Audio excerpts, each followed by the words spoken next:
So, in the coming days, weeks, months, it's going to be important that people not give in to their fear, right? Mm-hmm. Yeah, so what are some ways that we can remain calm in the face of fear? Well, first we have to acknowledge that we have fear, that fear is part of the human condition, and that we are not fear. We have fear. Fear is energy. Fear is a vibration. Sometimes fear is a warning. Sometimes fear says to us, something is not right, something doesn't feel right within me. And then we can investigate and go within, what's not quite right here? What's not sitting well with me? You know, is it a warning? Sometimes fear is a protection, that something is not right, that we're venturing into something that will not work out well, which I've experienced in some business dealings with people where I was warned ahead of time, something's not right, and I didn't want to believe it. I didn't want to listen to it. And it ended up being something that completely fell apart. So fear is something we can be aware of, and then we can really tell the truth and ask ourselves, what am I afraid is going to happen? Or what's the worst scenario? And then breathe and just acknowledge what the fear is. And then you have a choice. Am I going to move forward? Am I going to do nothing? Am I going to feel this fear and allow it to be here anyway and still move forward in my life going for what I desire?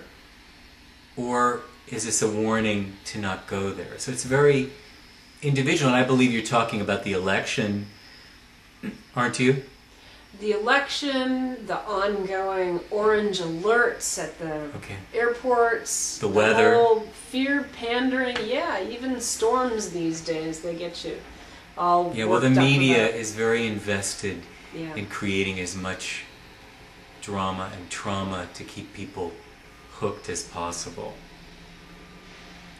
So we can acknowledge that it's part of our existence, but also fear can be the great vehicle to cause people to go within and to find where their spiritual connection is, and how can I find a sense of solace within myself no matter what's going on around me. You know, for instance, people who lived through horrific events like the Holocaust were called on to go within. They couldn't really find it from without, even though for some people, even in those circumstances, there was some love and support around them, maybe among the prisoners. Mm-hmm. There was some expression of love or family or community. But the experiences were so horrific that many people just completely detached, cut off.